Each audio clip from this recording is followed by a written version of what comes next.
Assalamualaikum warahmatullahi wabarakatuh. Perkenalkan, nama saya Moardi Fandini, NIM 2522148, PTIK 6D. Di sini saya akan menjelaskan materi mata kuliah saya, yaitu jaringan nirkabel, ya, dengan dosen pengampu Bapak Rian Amanda, MPDT. Nah, di sini saya akan menjelaskan yaitu ada 4 materi. Yang pertama ada antena, yang kedua yaitu internet satelit, yang ketiga jaringan seluler, dan yang keempat jaringan ad hoc. Nah, yang pertama saya akan menjelaskan tentang antena. Nah, apa sih itu antena? Nah, coba bayangkan, antena itu seperti telinga dan mulut elektronik. Nah, antena itu adalah alat yang bisa ditangkap dan mengirim sinyal dari udara. Nah, sinyal ini digunakan untuk berbagai hal, yaitu menonton TV, menelepon, internetan, bahkan memain game online. Nah, tanpa antena kita tidak bisa mendapatkan sinyal untuk perangkat seperti TV, HP kita, ataupun WiFi. Nah, apa saja sih bagian-bagian antena? Nah, yang pertama yaitu batang logam atau pemancarnya. Nah, ini bagian utama yang untuk memancarkan dan menerima sinyal. Yang kedua ada kabel. Nah, biasanya itu kabel koksial. Nah, itu tuh kabel tuh untuknya gunanya itu menyambungkan antena ke perangkat seperti modem atau TV. Yang ketiga yaitu penutup atau pelindung untuk menjaga antena dari hujan, panas, ataupun debu. Nah, selanjutnya ada tujuan antena. Nah, tujuan antena apa sih gunanya? Nah, tujuannya itu adalah tuh agar perangkat elektronik bisa terhubung tanpa menggunakan kabel. Cukup pakai sinyal dari udara, jadi lebih praktis dan rapi. Nah, tidak perlu mengeluarkan biaya kabel lagi karena dia itu nirkabel. Nah, apa sih manfaat antena? Yang pertama yaitu kita bisa mengakses internet atau televisi tanpa kabel, atau dia bersifat nirkabel. Yang kedua, menyediakan sinyal untuk HP dan WiFi. Yang ketiga yaitu berguna di tempat terbuka seperti orang tua kita ada di ladang, hutan, dan gunung. Aksesnya bisa kemana saja, ke tempat yang terpencil pun bisa. Nah, yang selanjutnya yaitu jenis-jenis antena. Nah, apa saja jenis-jenis antena? Yang pertama yaitu omnidirectional atau semua arah. Itu menyebarkan sinyal ke segala arah seperti air yang disemprotkan dari selang ke segala sisi. Nah, dia tuh di kemana saja arahnya, utara, selatan, barat, timur, bisa diakses. Sinyalnya bisa ke segala arah. Nah, contohnya seperti antena di WiFi rumah. Yang kedua yaitu directional atau satu arah. Nah, di sini nih fokus ke satu arah saja seperti senter yang menerangi satu titik. Nah, contohnya antena parabola untuk internet satelit. Yang ketiga ada parabola. Nah, seperti bentuknya tuh piring besar, yang biasanya ada di rumah-rumah, parabola yang ada kayak piring besar gitu. Yaitu tuh gunanya menangkap sinyal dari satelit di langit. Nah, contohnya parabola TV dan internet Starlink. Nah, contoh-contoh antena di kehidupan kita sehari-hari. Yang pertama yaitu kan ada di atap rumah kita kan antena TV supaya bisa menonton siaran lokal. Yang kedua yaitu routing wifi di rumah. Itu punya antena kecil untuk menyebarkan internet. Yang ketiga, di jalan kita bisa lihat menara tinggi, antena seluler untuk HP, yang biasanya kayak menara tinggi seperti Telkomsel, tower yang disebut dengan tower. Nah, selanjutnya materi kedua yaitu internet satelit. Apa sih itu internet satelit? Nah, internet satelit itu adalah internet yang datang dari satelit di luar angkasa, bukan dari kabel ataupun menara sinyal. Nah, biasanya digunakan di daerah yang jauh dari kota, di mana tidak ada kabel, internet, atau sinyal HP. Nah, apa saja sih bagian-bagian dari internet satelit? Yang pertama yaitu satelit di luar angkasa, yaitu mengirim sinyal internet ke bumi. Yang kedua ada antena parabola di rumah, yaitu menerima sinyal dari satelit. Yang ketiga yaitu ada modem untuk mengubah sinyal dari parabola menjadi internet.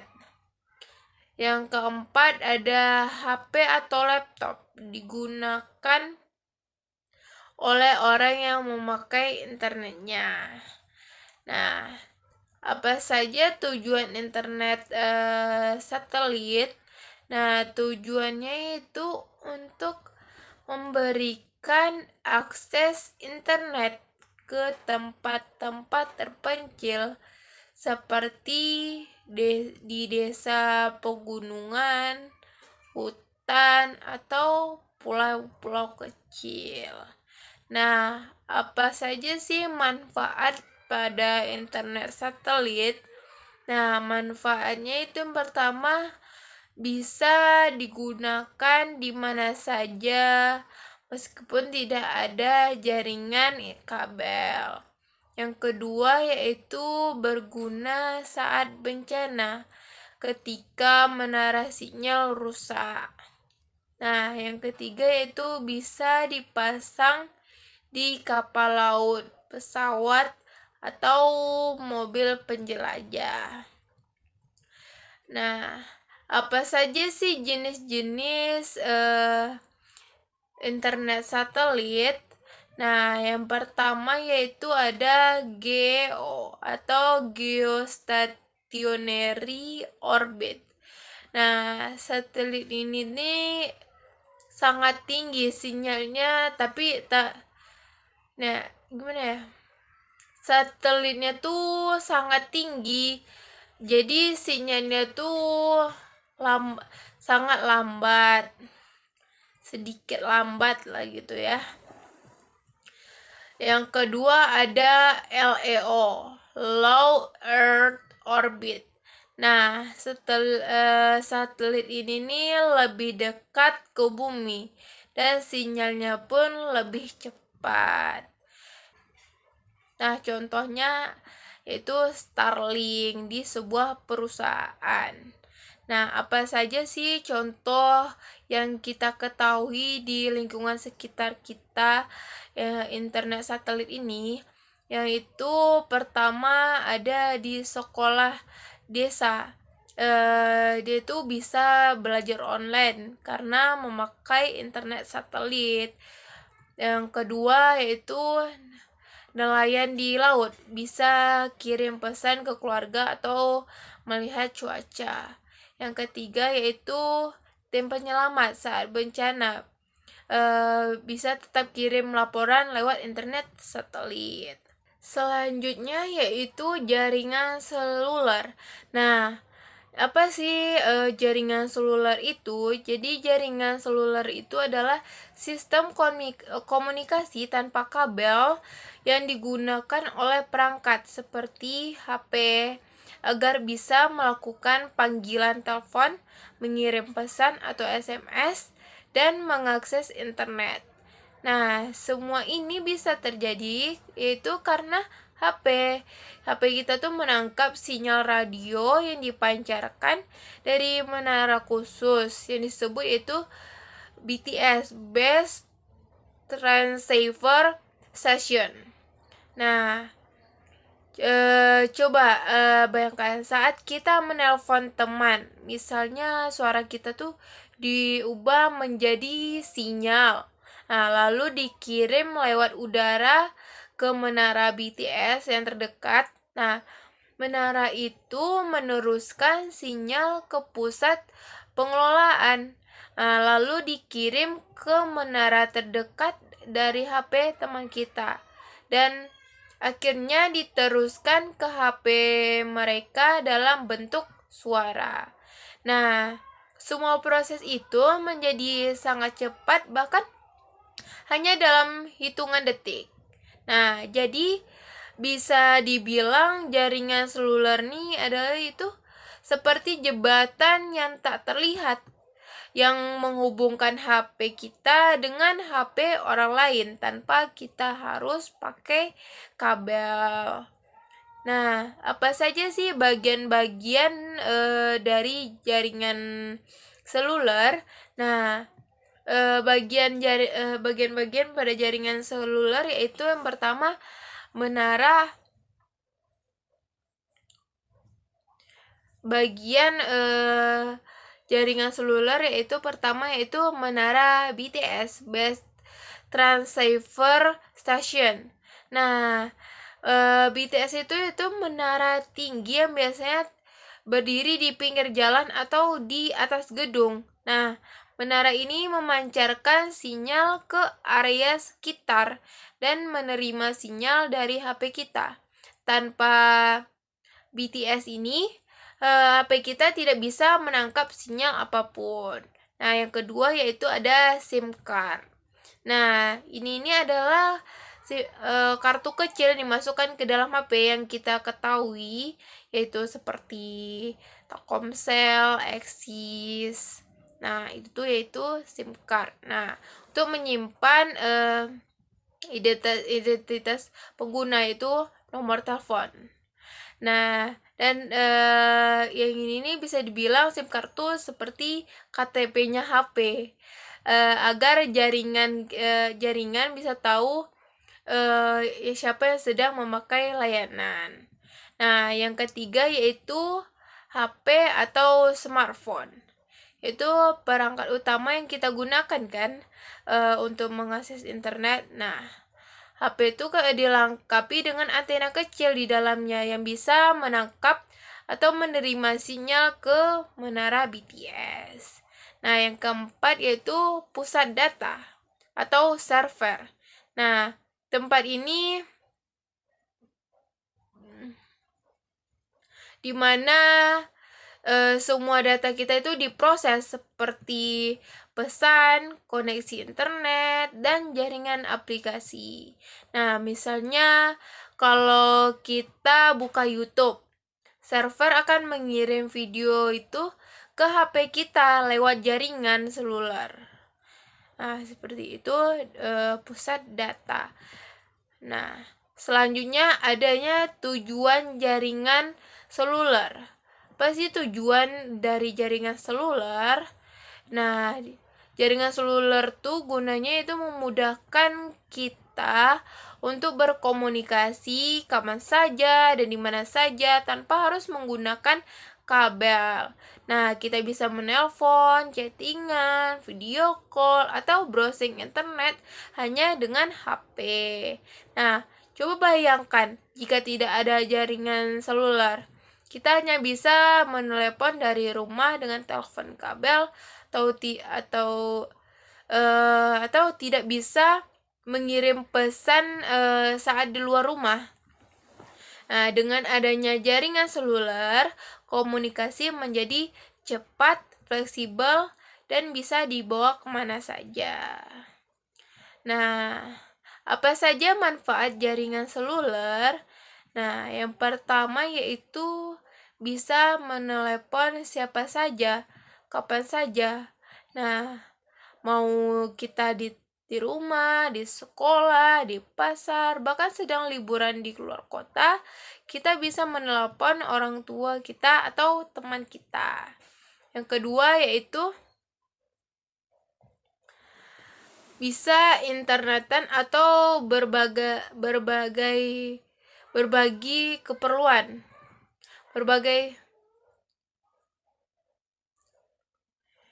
Yang kedua yaitu bisa internetan untuk berbagai keperluan, sepertinya cari tugas sekolah di Google, belajar lewat Zoom atau YouTube, bahkan main game online seperti Mobile Legends atau PUBG.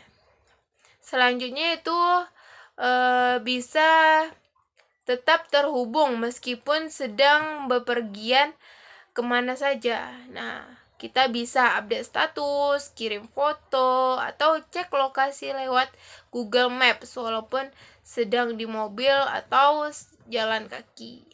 Nah, selanjutnya itu memudahkan pekerjaan orang dewasa, seperti kurir, pengantaran paket, pakai aplikasi. Terus petani bisa mengecek cuaca, terus ibu-ibu bisa belanja online, bahkan nelayan bisa tahu arah angin. Nah, itu saja yang saya tahu manfaat dari jaringan seluler. Yang selanjutnya itu jenis-jenis jaringan seluler. Apa saja sih jenis-jenis jaringan seluler? Yang pertama ada 2G atau second generation. Nah, teknologi ini udah lama digunakan untuk menelepon atau SMS. Dan 2G ini sudah jarang dipakai sekarang.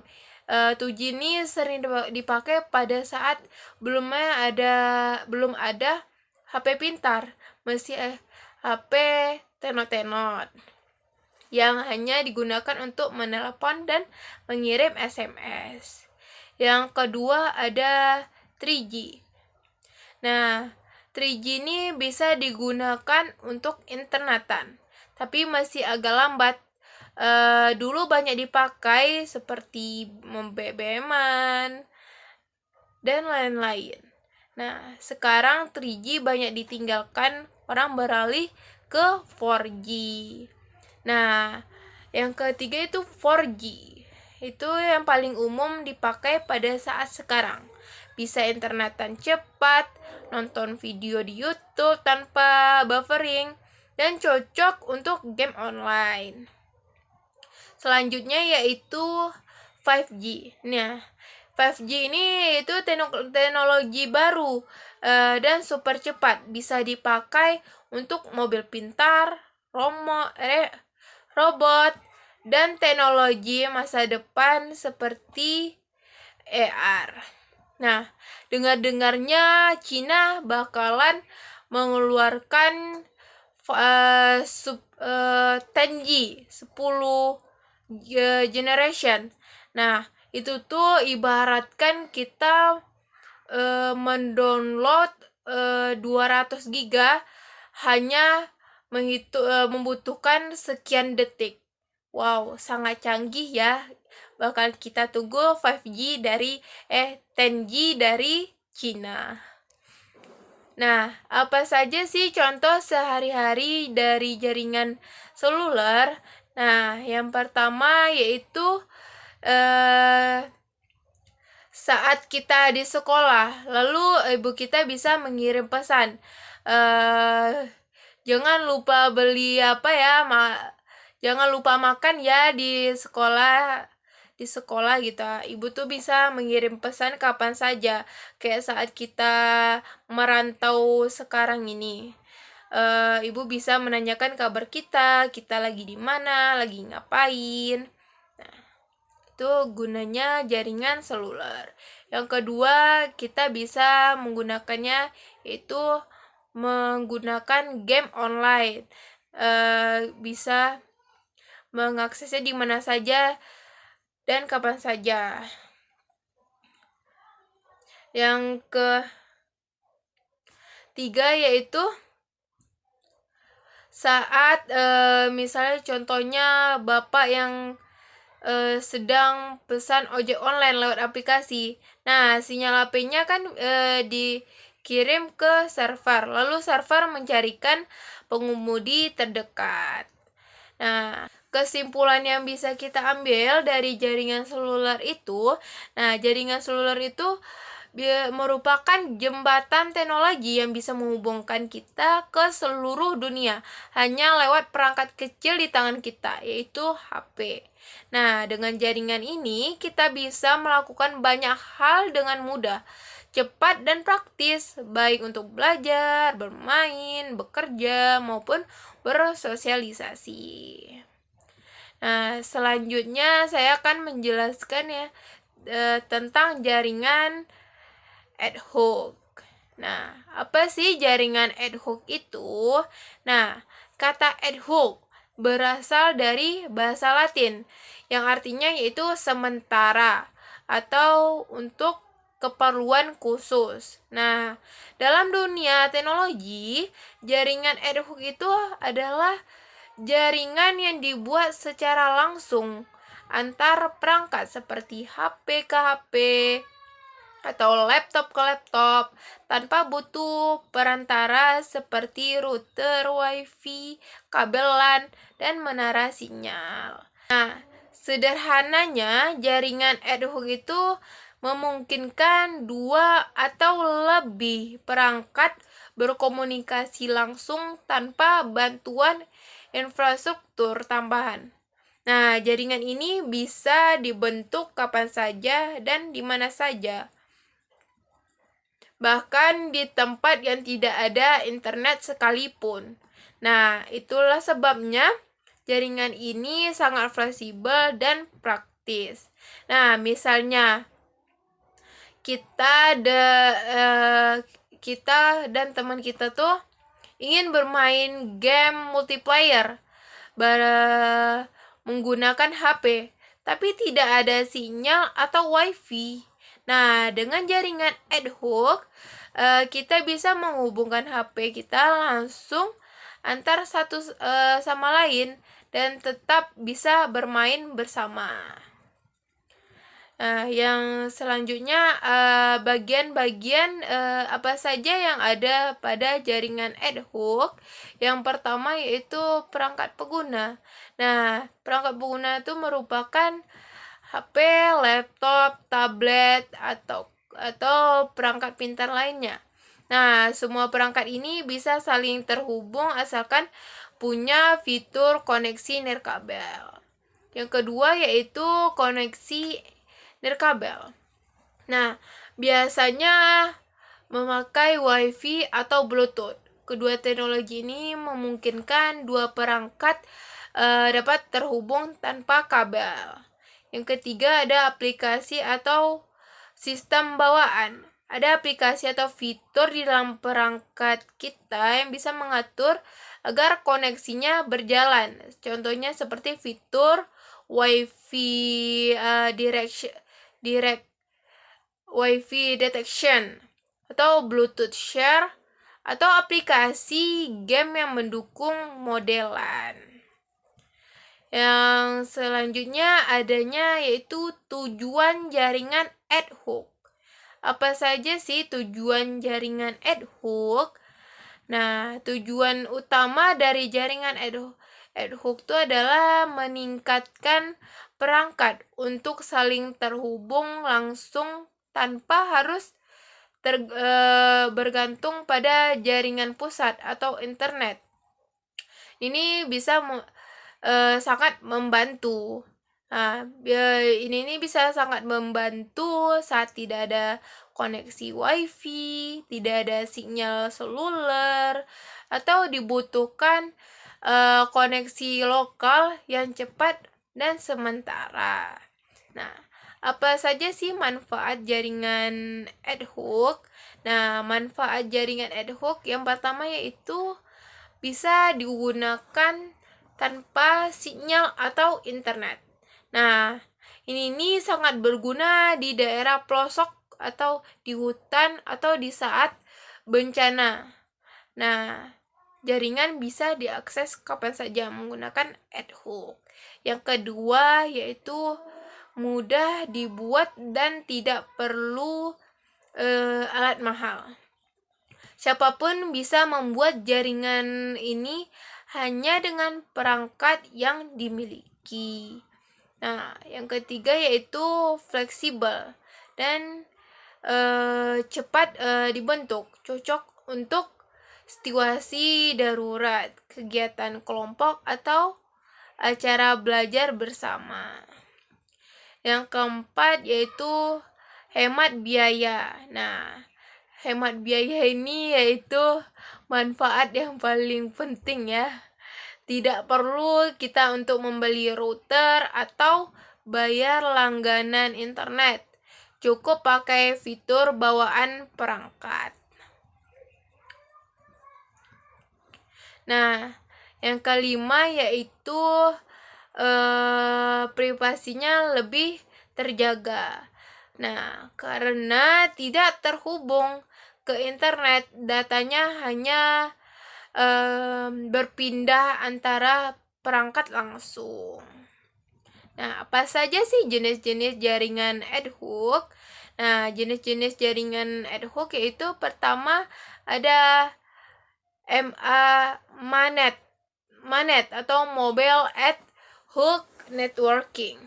Nah, MANET ini merupakan jaringan yang terdiri dari perangkat bergerak seperti HP, laptop yang bisa bergerak bebas tanpa terhubung. Contohnya kayak kita bertukar file di sekolah menggunakan WiFi direct. Yang kedua yaitu Vehicular Ad Hoc Networking. Nah, atau disingkat dengan sebutan VANET. Nah, VANET ini nih terjadi yaitu antara kendaraan seperti mobil yang bisa saling bertukar informasi lalu lintas, cuaca, atau kecelakaan. Nah, contohnya pada mobil canggih yang bisa memberitahu mobil lain kalau ada kecelakaan di depannya. Nah, selanjutnya yang ketiga ada Mesh Networking. Nah, Mesh Network ini yaitu perangkat yang berfungsi sebagai pengirim atau sekaligus penghubung. Sinyalnya bisa berpindah-pindah dari satu perangkat ke perangkat lain sampai tujuannya. Contohnya, sistem komunikasi darurat di lokasi bencana. Dan apa saja sih contoh-contoh yang bisa kita temui di lingkungan sekitar kita jaringan ad hoc ini? Yang pertama yaitu saat kita kirim file ke teman lewat Bluetooth. Nah, kita bisa mengirim foto atau lagu ke teman kita tanpa internet. Nah, cukup aktifkan Bluetooth dan kirim langsung. Yang kedua yaitu bermain game multiplayer antar HP. Nah, game itu dengan dukungan LAN mode yang memungkinkan beberapa HP saling terhubung langsung tanpa internet. Nah, contohnya seperti main Minecraft atau mini Militeria bareng teman. Militia. Nah, yang ketiga yaitu diskusi kelompok dengan berbagi materi. Nah, contohnya kayak seperti siswa dalam melakukan kelompok belajar bisa saling berbagi file tugas lewat WiFi direct tanpa koneksi internet.